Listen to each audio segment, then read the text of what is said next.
class, we will go to understand Newton's second law of motion. So, the first of all, we should understand what is the benefit of understanding Newton's second law. Like, what is hidden, what is beneficial for us when we study about the Newton's second law. So, like, first law talks about inertia. So, we have understood that.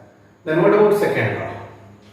Then second law is helpful to calculate the value of applied unbalanced force, net force, resultant force on any object.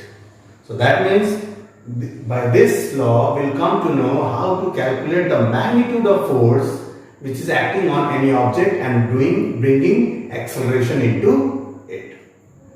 So to calculate the value of force, Newton's second law is very important. And if you can recall some of the facts which we discussed in the previous class, I told you that somewhere momentum is needed to be understood. So we have already understood that concept. So first of all, we'll try to what is said by Newton sir in his second law. And with the help of second law, we finally came to know how to formulate a formula for a applied unbalanced force. What value the force is acting on any object. So first we'll try to understand the law which was propagated by Sir Isaac Newton, and then after that, on the basis of that, we'll derive a formula for us. Fine? So, now what law says? The rate of change of momentum, the rate will take in terms of time. Okay? Change of momentum means, obviously, if you recall the previous class, force brings change in velocity, magnitude of velocity. Then obviously it will bring the change in momentum also. So that means the rate of change of momentum of an object is proportional to, take care of that. He has not mentioned about equal to. He mentioned about proportional to the net force in the direction of force. That means the rate of change in momentum, whatever direction is there, it will be always in the direction of force. So whatever change is coming, that will be in the direction of force. So rate in terms of time, what he observed, what he said, that whenever a force is applied on any object, the value of the force is somewhere proportional to the change in momentum and the rate. That means the rate at which the change in momentum is observed. The rate, not only change in momentum, the rate, and rate we take in terms of time. So the law talks about that the applied unbalanced force, the net force is proportional to the rate of change in momentum. Now, with the help of this law, we are going to derive a formula for applied unbalanced constant force. Now, why I have used word constant here? Because basically in our level we have to deal with the force which has a constant nature. That means it is being applied with constant value throughout the journey, because we are basically dealing with constant acceleration. That means uniform acceleration. So we have to take care of that. So after getting the law, on the basis of this law and with some mathematical knowledge, we are going to derive the formula for force. Okay? So suppose according to law we need some change in momentum, and for the change in momentum a scene should be there, a situation should be there in which the body is experiencing change in velocity with its mass, and then we have to consider the time also, because we have to talk about rate also. So for that, just we are imagining a situation on a straight path, that an object of mass m is here, on which a constant force F is acting, and this object is already with the velocity of u. Initial velocity is u. Okay? So due to this constant force F, throughout the journey, it will not leave the object. Throughout the journey, this I have written again F here. That means it's showing that it is a constant force. It's not changing, it's not leaving the object. And due to this constant force, obviously there will be change in velocity. So suppose final velocity acquired by the object is v with the mass m only. In the time t, within the time t, obviously some time will be taken by the force to do so. Now, after getting this situation, we are going to take help of Newton's second law. So according to Newton's second law of motion, what can we conclude? Force is, that is an applied unbalanced force, that is constant value force, is proportional to this. I have already mentioned this is delta p. This shows the change in momentum upon time, because rate is always taken with the denominator. So time we are considering for our rate. So delta p by t, that within the time t, the change in momentum observed, suppose delta p, we are denoting with delta p. So this statement we have got, this relation we have got, this step we have got from the Newton second law. And that's why Newton's second law is very important, because it's the starting point. The starting clue was given by Newton sir in his second law. Now after getting this relation, may we write this step, next step, F is proportional to P2 minus P1. That is, delta P is showing the change in momentum. So may I take P2 is the final momentum of the object in its journey, and initial momentum of this object. So P2 is suppose final momentum, P1 is initial momentum. So how will you get the change? So P2 minus P1, and time is t, time is taken. Now for momentum, final momentum for any instant, how do you get the momentum? For any instant you want to get the momentum, what you have to do? You have to consider the mass of that at that instant, at that moment, and the velocity. So for P2, mass is m and velocity is v. So what can I write on behalf of P2? mv. Now for P1, that is for initial momentum, again the mass we have to consider in this situation and its velocity. So mass is m and velocity is u. So on behalf of P1, what can we write? mu. Time is time t. Now for F proportional to mv minus mu by t. Till now we have got this relation. Now if you observe, mass is common in both the momentum because it's constant. So we can take out mass outside. So what will left in with it? With the distributive property of mathematics, v minus u by t. Now this part is mass, and if we consider only this part, what does it represent? Does it give information? This is showing the rate of change in velocity. And what do we call that? The rate in change in velocity is known as acceleration. So now we are going to understand, we are going to introduce v minus u by t as acceleration. So next step I have written, force is equal to mass into acceleration. So from where does this acceleration has come? By writing on behalf of this expression. So v minus u by t is actually a. Now F proportional to m into a. But now we are going to take help from mathematics. This is only showing the relation. If you see this relation, if you can analyze, force is direct proportional to mass, force is proportional to acceleration. But it cannot be equal, and unless any relation has equality, we cannot use it as a formula. This is only showing the relation.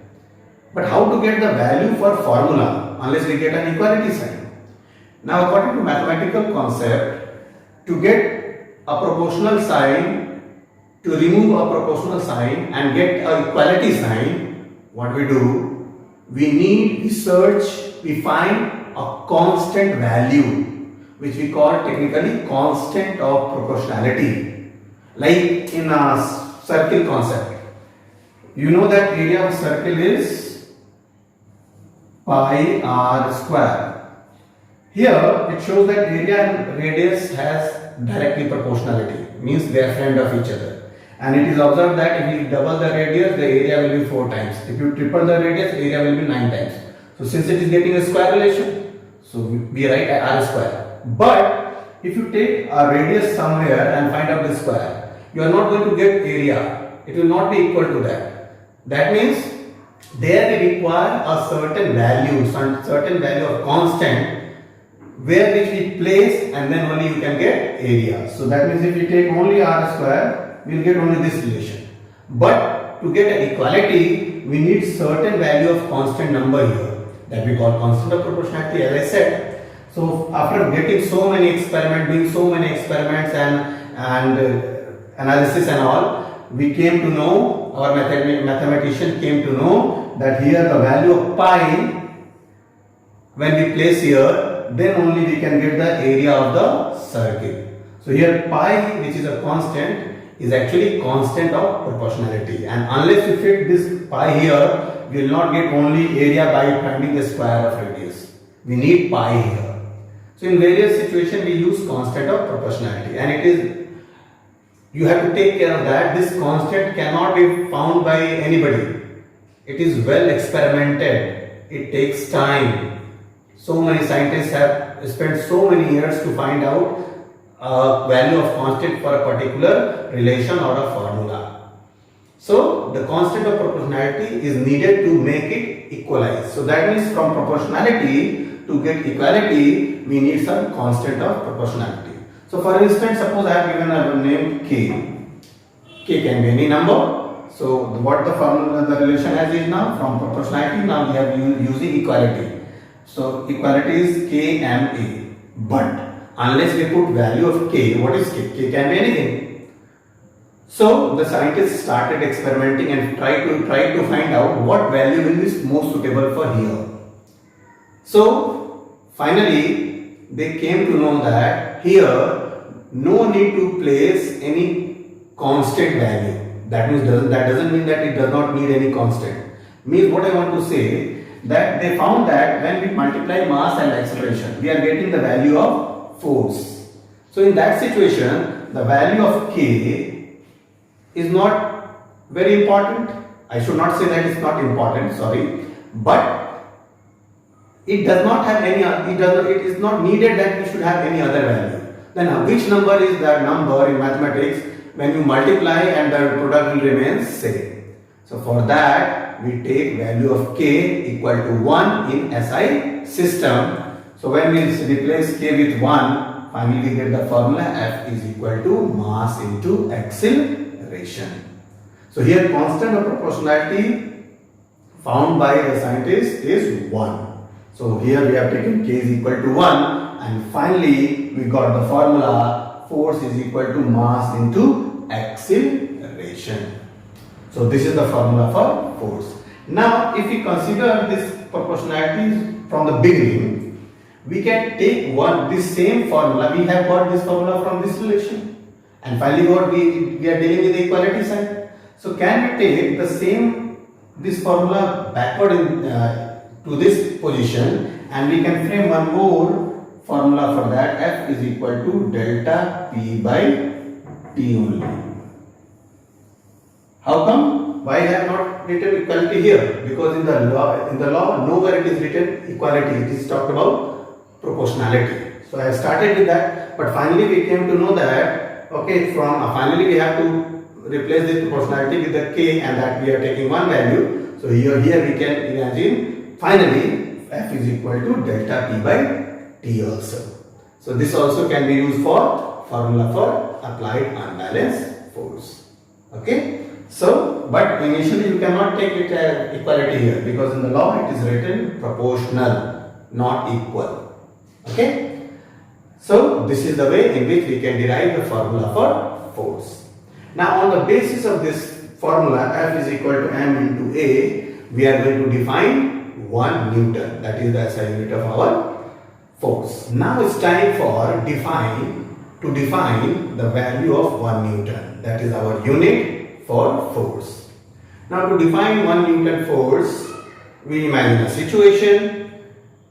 Suppose we have to get force 1 value. So for getting 1 value, if we take mass of any object of 1 kilogram, and if you observe that force is bringing an acceleration of value 1 meter per second square. So 1 product 1 into 1 will give the value of 1. So in this way we define the value of 1 Newton force. How? Suppose 1 kilogram body is there on which a force is acting. Now if this force is bringing an acceleration value of 1 meter per second square, so 1 kilogram, 1 meter per second square, if it is bringing, then the value will be called 1 into 1 as 1 kilogram meter per second square, and this only kilogram meter, 1 kilogram per meter square is known as 1 Newton. So finally, how do we define value of 1 Newton? When an object of mass 1 kilogram on which a force is being applied, and that force is bringing a value of acceleration of 1 meter per second square, then what is the strength of force is called? 1 Newton. So 1 Newton force brings a value of acceleration 1 meter per second square of an object of mass 1 kilogram. So this is the way in which we define the 1 Newton force.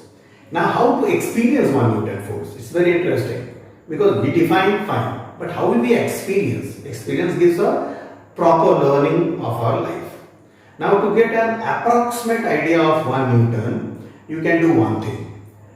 You can take a 100 gram weight, which is easily available somewhere in the green grocery shop or anywhere in the general store also, and when you put 100 gram force, 100 gram mass object on your hand, in your hand, and when you experience the weight of that, because obviously 100 gram is being pulled by the earth towards its center. Now when you are holding it on your hand, whatever weight you are experiencing is very close to 1 Newton. So that means 100 gram force is very close to 1 Newton. Theoretically it should be 98 gram force, but we cannot get 98 gram force, so better we take 100 gram force. It is very close to, you can experience 1 Newton force in your life. Otherwise you can do one more thing. For electronic digital weighing machine is also available at some shops. So you put your finger and try to press it. As it gets a 98 gram force is being shown on the display, that means you are applying a force of 1 Newton. So in this way you can experience 1 Newton. Otherwise for definition we have already mentioned that. So try it at home to experience, or anywhere to experience value of 1 Newton force by given way. Okay? Thank you.